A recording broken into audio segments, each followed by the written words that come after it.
Peculiar soul like property. Where do you get your inspiration? Where do you get your inspiration?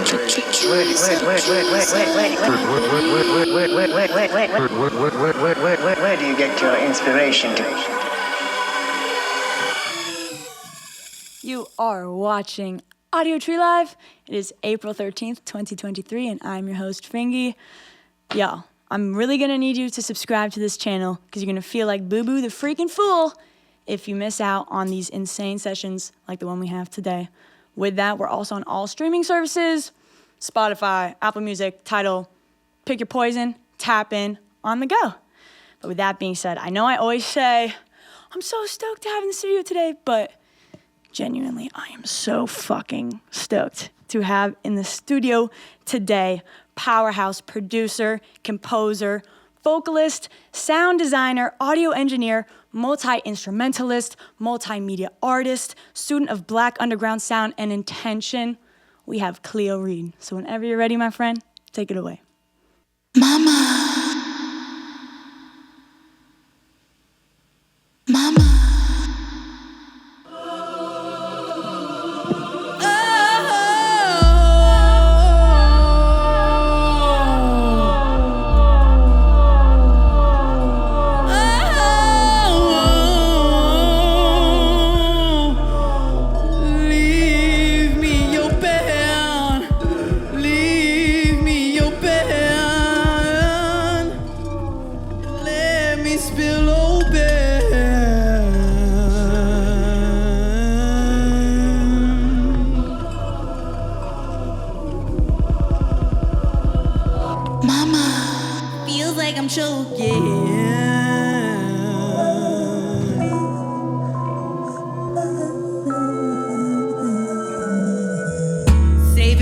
Save me quick cause I done saved you niggas and make music control to make sure I had unsavory niggas. I fall free, then I free fall. When I get low, I get lost. I'm shadowing your pain from your palms, of course.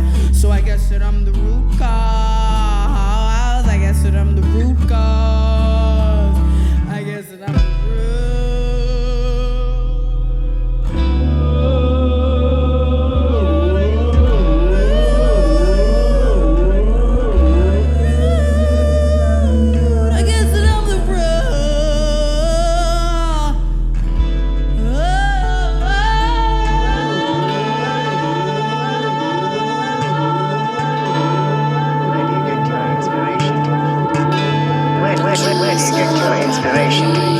Where do you get your inspiration?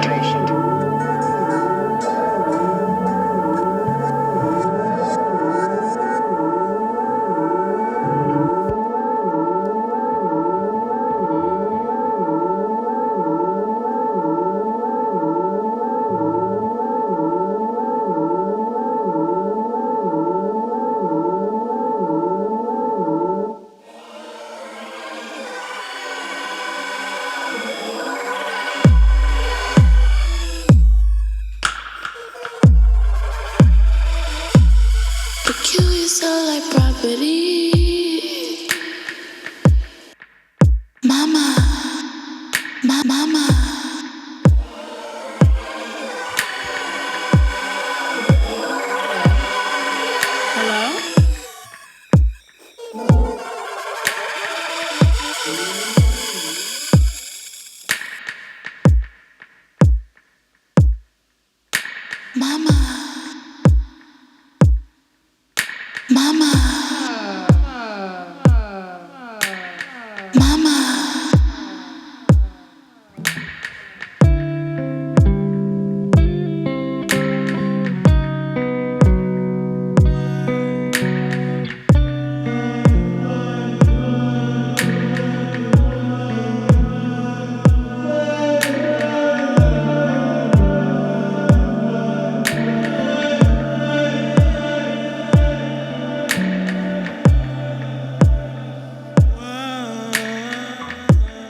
property play.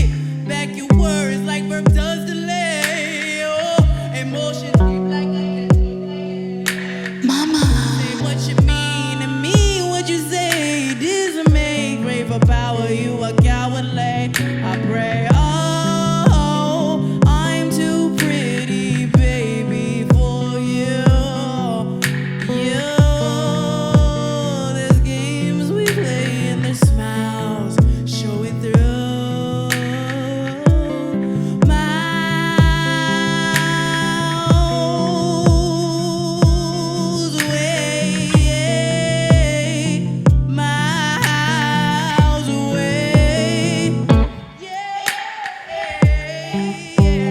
Still my bugs, I keep my games to play. Still my box braids weave, I've got a cape. Is this just a phase? Is it just a phase? If you're black, make some noise. If you're queer, make some noise. Is this just a phase? Phase. Is this just a phase?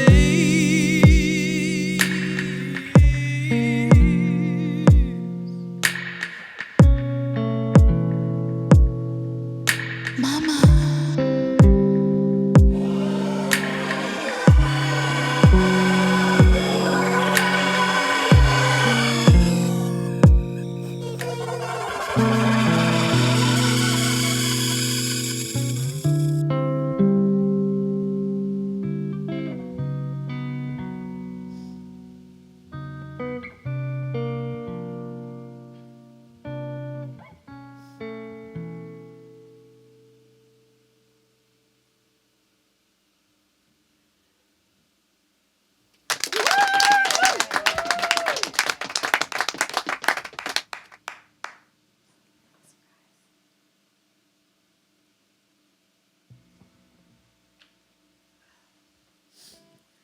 Okay, so that was Root Cause and Pretty Baby. Those are the first two songs from my album that came out in February. And then I'm going to play the last song from my album, but I'm going to do a different version of it. And it's called Letter to You, and I wrote it about a very tender lover that I had. So, yep.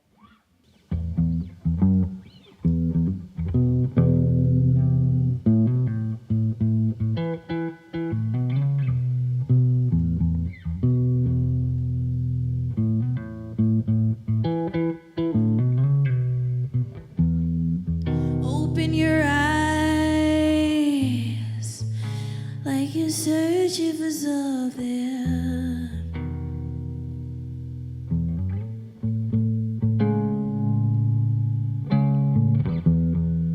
Open your eyes like you're searching for something and keep lies and all that shit that you've been talking and keep your mind sit on the things you wanted. It's sacrifice in the way that you've been walking. Don't trip. Don't even rush a bit and don't think. Let your dick in the bliss. Only one way I could show you the right things. Only one feel I could give it and it's all real. Can you see how the things you love are growing in front of you? Are you blind to that too? Open your eyes.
We are with Cleo Reed. That was Letter to You. Hi. Hi.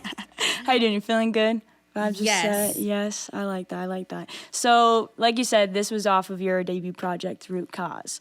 But this album is not the only extension of this beautiful idea you've had. I want you to talk a little bit about your residency.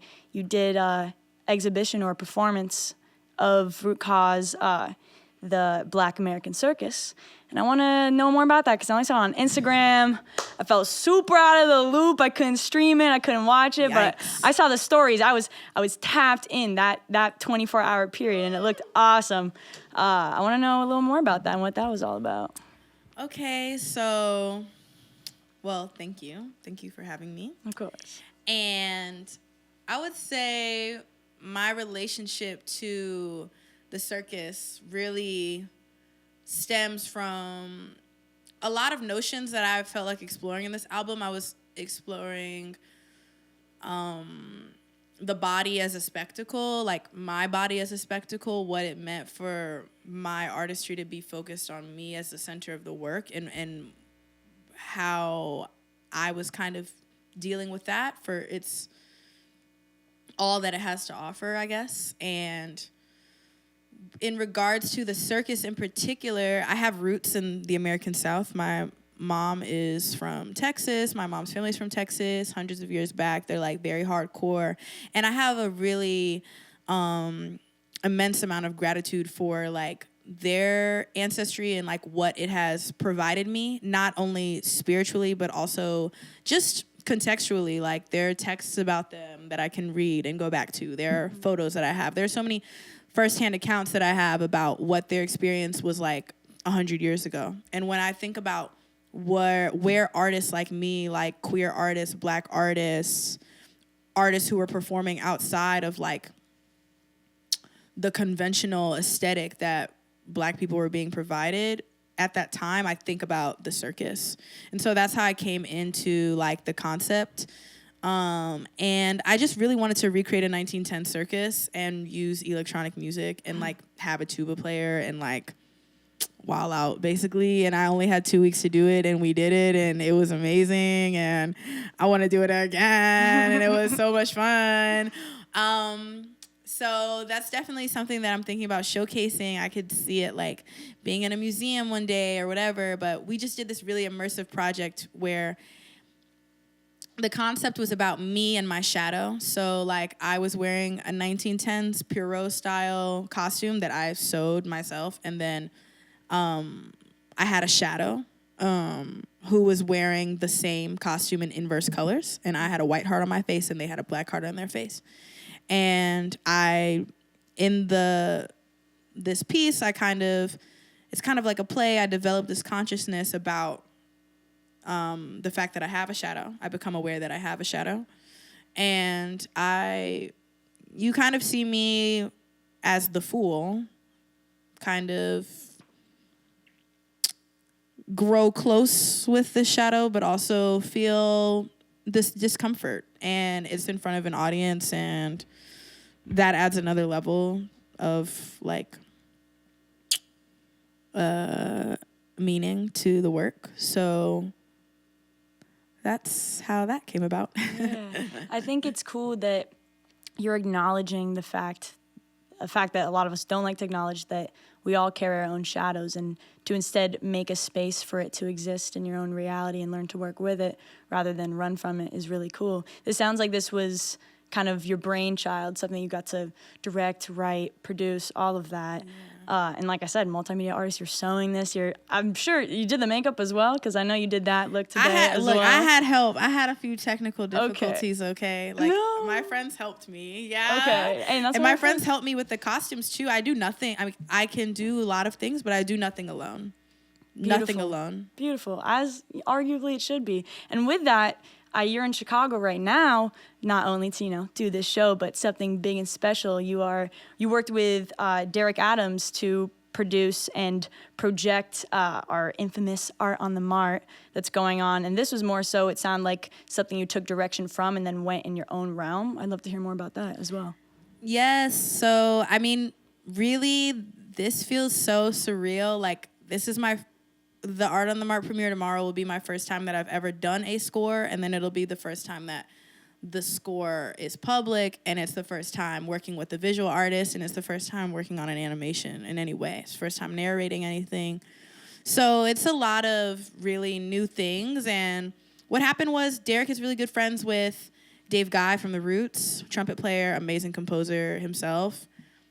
Started working with Dave, thought of me and was like, I want to make the 4 seasons, but I want to do it in like a dope and like interesting way, and like called me and was like, I really want you to work on this, and I want you to do you. And that's very freeing, you know, like he's so prolific in the way that he depicts like kind of like Black joy. And so I tried to channel that through like the uses of rhythm and the, you know, there's like elements of drum and bass, there's elements of techno, there's elements of future bass like in the production. And I just tried to like hold true to the traditions that have been provided to me through genre for the score and let that inform what needed to happen. But it's really like just an amazing feat and like opportunity, and I can't believe we made it happen. And I think I may cry tomorrow. Like when I see it on the building, I'm gonna be like,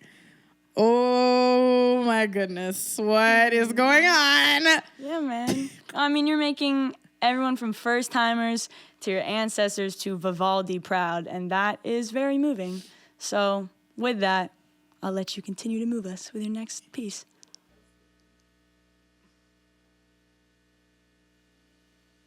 Where do you get your inspiration? Okay, so that's a Sun Ra quote. The song is called Clock In, and I wrote it about working at Amazon. Where do you get your inspiration? Where do you get your inspiration? Mama, enemy. Where do you get your inspiration?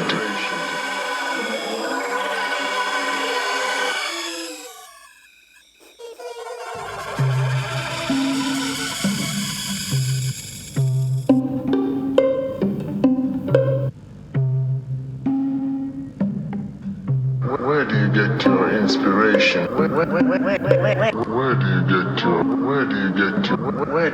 Where do you get your inspiration?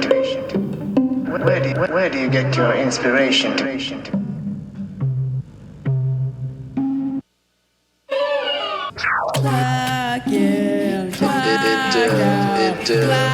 It's being in tune. Being in tune. Being in tune. Clocking out all day, all night. I might just work till I die. Clock in, clock out, clock in, clock out.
I might just work till I die.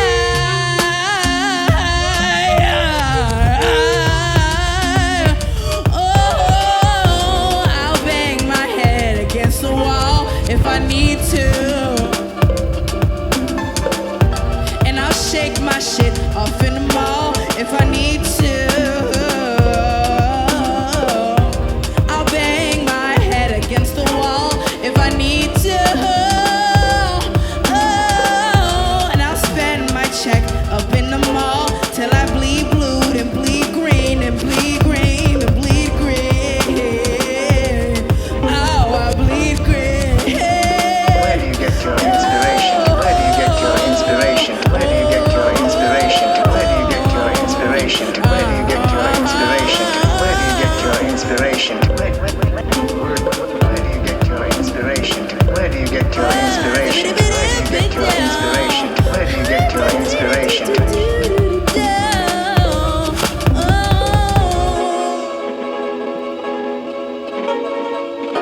get your inspiration to? Where do you get your inspiration to? Where do you get your inspiration to? Where do you get your inspiration to?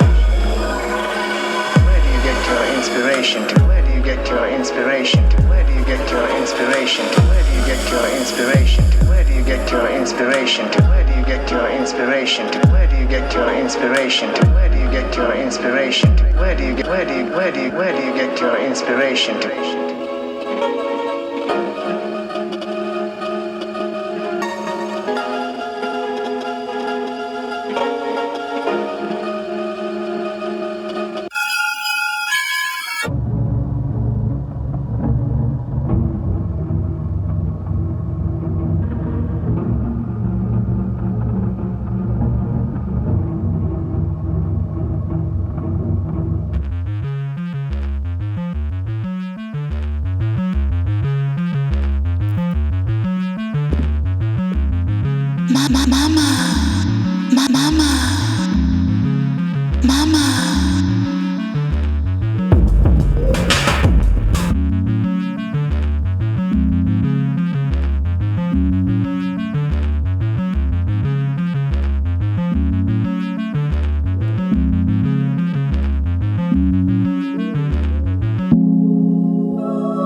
We're with Cleo Reed. That was Problem Kid.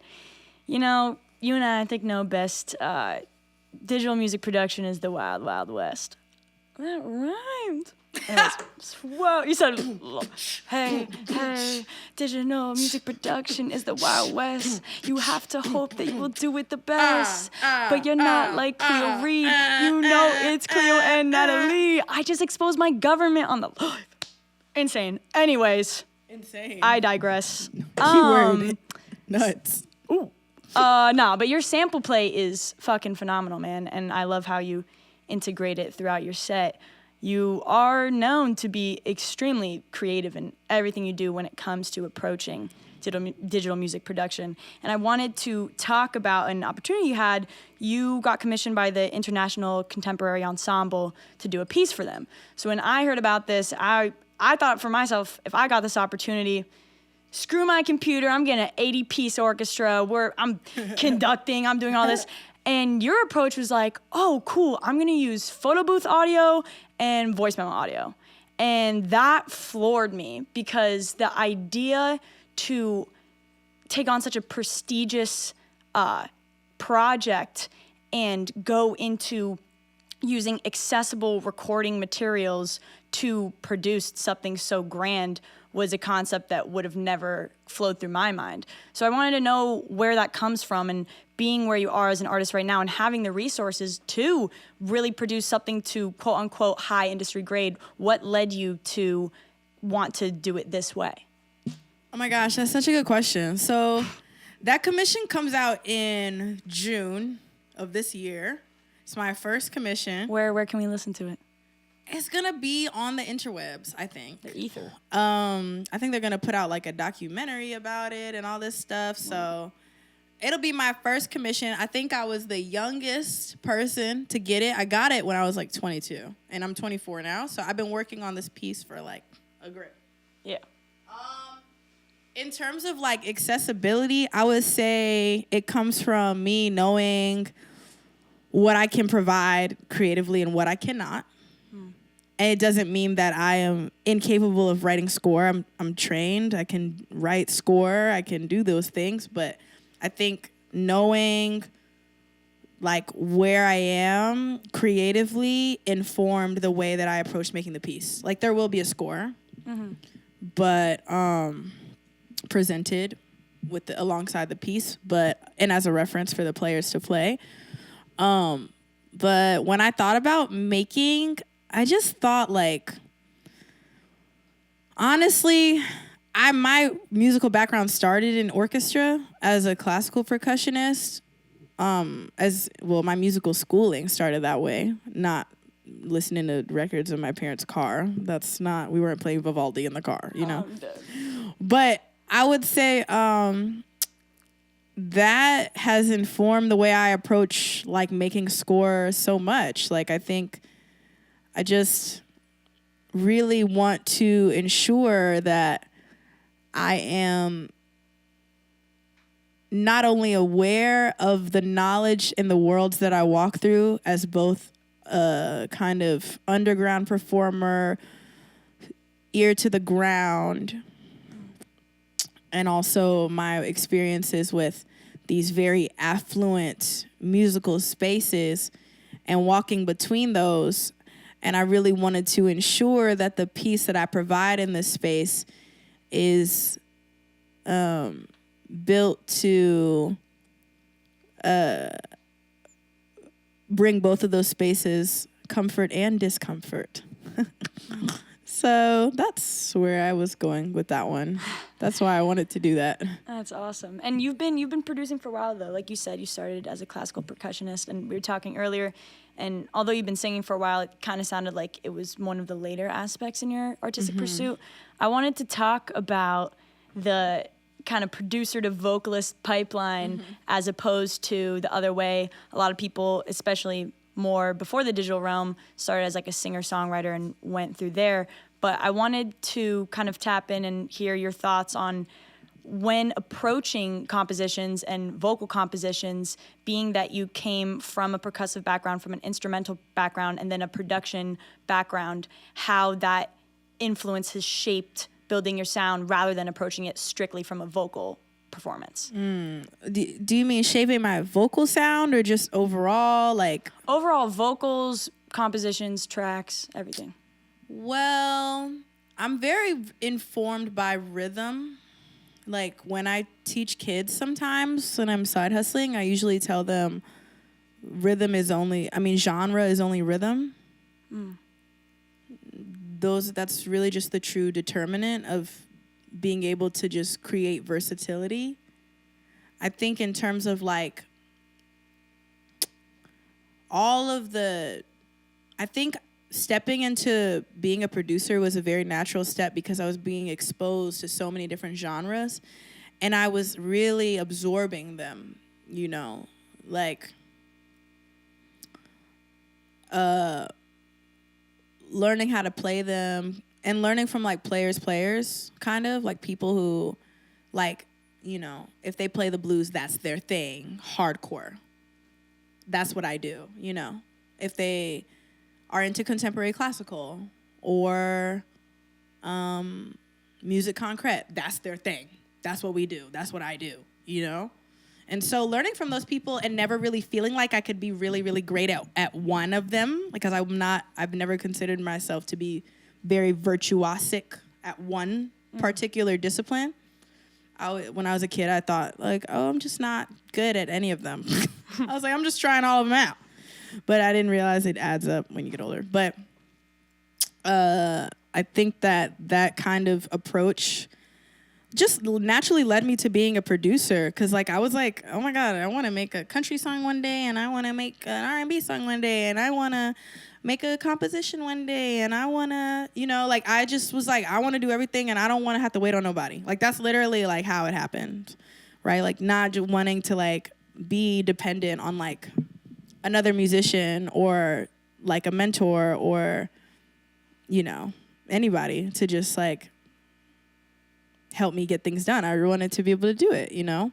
And it's actually expanded my ability to collaborate, which is why, as a vocalist, stepping into that, I mean, I really feel like producer to vocalist, I don't know. I mean, I think most of us would say that, like, we just want to get the idea out, right? And we use the vocalization as, like, a mode of being able to just output the idea that we need to get out, right? Like, I'm a stream of consciousness kind of writer, so I like to, like, turn the microphone on and just say what's on my mind and then edit after. Some people also think about that as, like, top lining. You know, those are, like, multiple languages for the same thing, right?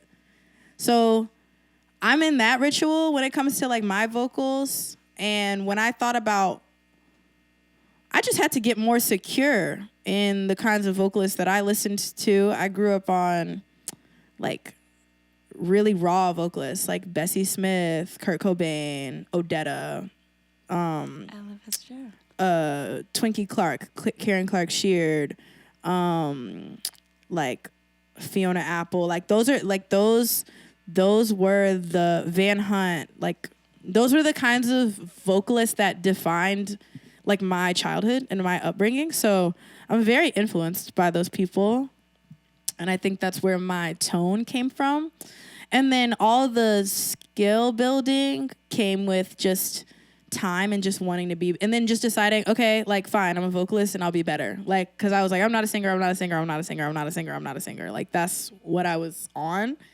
And then when I finally was like, okay, like, you're supposed to be doing this sometimes in some way. Once I got more secure about that, it became easier to build skills because I could let go of the closedness. I don't know, our throats can be closed and stop us from vocalizing what we need to vocalize, even if it's, I mean, that's a musical thing, non-musical thing. That's just universally what goes on, so. Yeah, because every little bone up in your body. Real ones know only, real ones know only.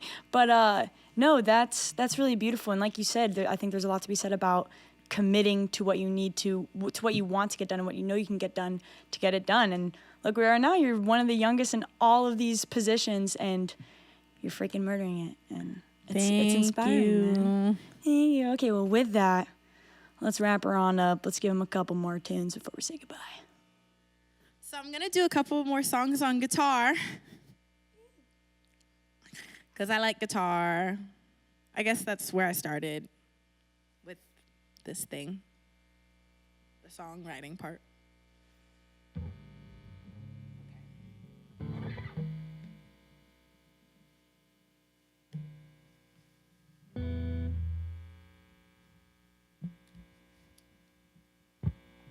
So I wrote this song for everybody who needs it. It's called Block Me. And, you know, just wrote it about social media. I was feeling frustrated one day. And that's how this came. I hope you enjoy it. It's a new song. I haven't put it out yet.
Oh my goodness. Thank you so much, Cleo, for being here.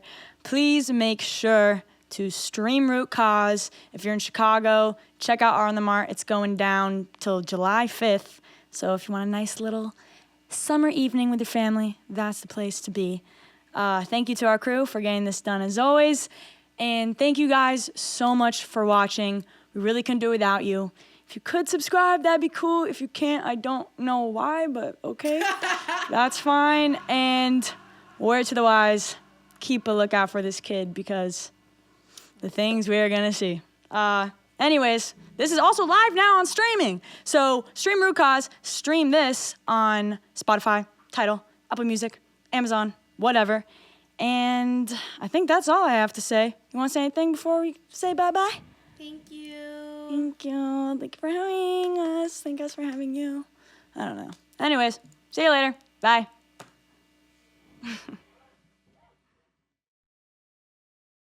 All right, so you guys want to do it for real now?